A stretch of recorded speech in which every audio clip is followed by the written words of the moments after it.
Hello everyone, Sientir here with another Rambler for you, and today is the next part in the 7 Deadly Sins series. It is pride. First of all, I need to kind of describe what I mean when I talk about pride, because this is a word that has a couple of different possible meanings. So when I talk about pride as a 7 deadly sin, I'm not talking about a sort of self-confidence. There's a sort of a level of realism of like what one has accomplished, who one is, those sorts of things, the sort of I'm proud of you, son type of pride. This is one that can be humble in what they've accomplished, but also realistic and have confidence, and there's a certain sort of pride that way. I think that this thing is healthy, and it's not the 7 deadly sins type of pride. To me, the 7 deadly sins type of pride stands in opposition to humility, so it's not humble. It's the opposite of. It also feels related to greed to me, so I see pride, 7 deadly sins pride, as kind of being obsessed with self-worth or feeling valuable. This is a potential way that it can come about. And it claims the self-worth that it has for who it is or what it's done, rather than what it has, which is kind of the difference between greed. Greed, if you recall, back when I was talking about that one, derives its sense of self-worth from what it possesses, whereas pride derives its sense of self-worth from who it is or kind of feeling superior. It's also important to recognize that pride,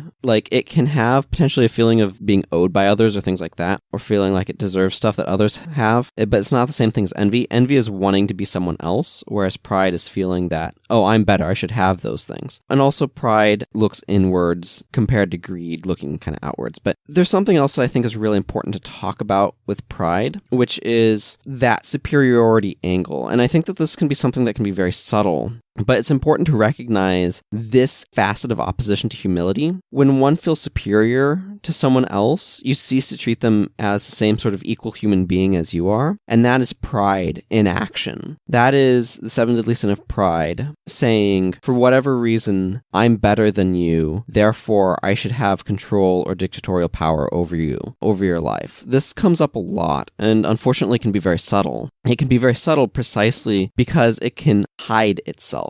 Teachers can suffer from this, where if they think that they're better than their students, then they can run into this sort of problem where they don't respect the humanness of their students, the capability of their students. And when this happens, the teacher can have a sort of pride sense about them, about trying to control things. It can also come up often in the sort of I know better sort of angle. And this comes through what we would call paternalistic, this sort of behavior of thinking that, well, this other person's not capable of being responsible or taking care of themselves. There's some amount of that can apply from a literal like parent to child, which is where paternalistic kind of, it's from like father, but there's an angle to paternalism between adults that is extremely unhealthy. And that is a product of pride, I think, in what you'd consider arrogance, but it doesn't necessarily look like it. It can look like somebody is caring about the other person, but they're doing it in a way that diminishes the other person, and that's not really very loving. That is not very humble either. That's arrogant, that's prideful, even if the person doesn't recognize it. And this is where I think it's really important to recognize the danger of pride. It isn't, there is the danger in the obvious